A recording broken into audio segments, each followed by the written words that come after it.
এ যেন সিনেমাকেও হার মানায়। দল যেখানে নিশ্চিত হারের পথে, সেই খাদের কিনারা থেকে শুধু দলকে জেতালেনি না, তুলে নিলেন সেঞ্চুরি। জশ বাটলারের কাছে এ যেন নিত্যদিনের ঘটনা হয়ে দাঁড়িয়েছে। একজন বোলিং অলরাউন্ডার হয়েও আইপিএল এর মতো মঞ্চে সেঞ্চুরি করা সম্ভব? এমন প্রশ্নের উত্তর বাকিদের কাছে কঠিন হলেও সুনীল নারিনের কাছে ছিল কেবলই সময়ের অপেক্ষা করা। কলকাতায় মঙ্গলবার রাজস্থানের বোলারদের পিটিয়ে এক অনন্য ইতিহাসই রচনা করলেন এই ক্যারিবীয়।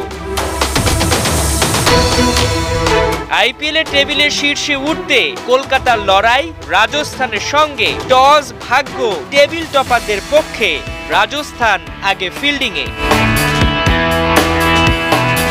কলকাতার শুরুটা খুব একটা ভালো হয়নি। মাত্র 21 রানেই উদ্বোধনী জুটি ভাঙে ফিল সল্টের উইকেটে। 10 রানেই এই ইংলিশ ক্রিকেটার সাজঘরে।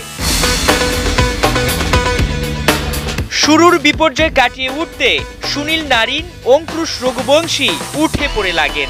18 বলে 30 রানের ছোড়ো ইনিংস খেলেন অঙ্কুশ। 106 রানে দ্বিতীয় উইকেটের পতন কলকাতার। 2 উইকেট হারিয়ে কিছুটা বিপাকে শাহরুখ খানের দল। তবে 22 গজে নারিন ছিলেন অপ্রতিরোধ্য। টি-20তে রান করা যেন ওর কাছে বা হাতের খেল। মাত্র 29 বলেই এ ক্যারিবীয় 50-র দেখা পেল। দল ভালো করছে ধারাবাহিকভাবে, বিপরীতে কাপ্তান শ্রেয়াস আয়ার মেলে ধরতে পারছেন না নিজেকে। রাজস্থানের বিপক্ষে ওর ব্যাটে এলো মোটে 11 রান। সবার আসা যাওয়ার মাঝে সব আলো কেড়ে নেন সুনীল নারিন। 11টা 4 আর 6টা 6-এর মারে মাত্র 49 বলে তুলে নেন আইপিএলে নিজের প্রথম সেঞ্চুরি। বোলিং অলরাউন্ডার হয়েও ক্রিকেট দুনিয়ায় টি-20 ক্রিকেটে অনন্য রেকর্ড তার ঝুলিতে। শেষমেশ 56 বলে 109 রানের ইনিংস খেলে বোল্টের বলে বোল্ড হন সুনীল নারিন। নির্ধারিত ওভার শেষে কলকাতার অ্যাকাউন্টে 6 উইকেটে 223 রান। রান তারায় 47 রানেই 2 উইকেট হারিয়ে বসে রাজস্থান। শুরুর ধাক্কা সামলে ওঠার চেষ্টা রিয়ান পারাগের। 14 বলে 34 রানেই তাকে আটকায় হর্ষিত রানা। 97 রানে 3 উইকেট হারিয়ে মহা বিপদে টেবিল টপাররা। ব্যাটের পর বল হাতেও দুরন্ত সুনীল নারিন। 4 বলে 2 রান করা ধ্রুব জুরেলের উইকেট তুলে দলকে করলেন রঙিন।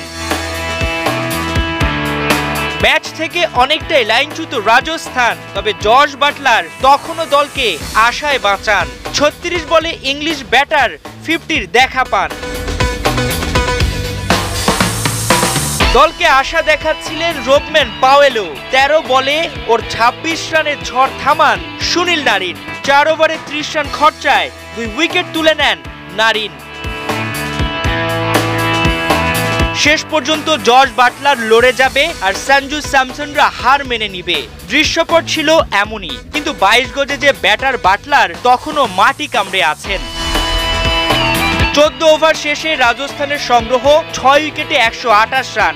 এরপরই বদলে যায় ম্যাচের দৃশ্য। 15 ও 16তম ওভারে এলো 17 করে 34 রান।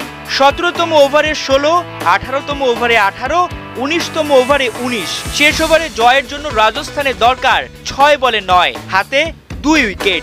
সেঞ্চুরির জন্য বাটলারের প্রয়োজন 2 রান। প্রথম বলে 6 হাঁকিয়ে সেঞ্চুরি তুলে নিলেন বাটলার। টুর্নামেন্টে যা নিজের দ্বিতীয়, কিন্তু নেই কোনো সেলিব্রেশন। বাকি 5 বলে দরকার 3 রান। শেষ বল অবধি গড়ালো খেলা, 1 বলে 1 দরকার।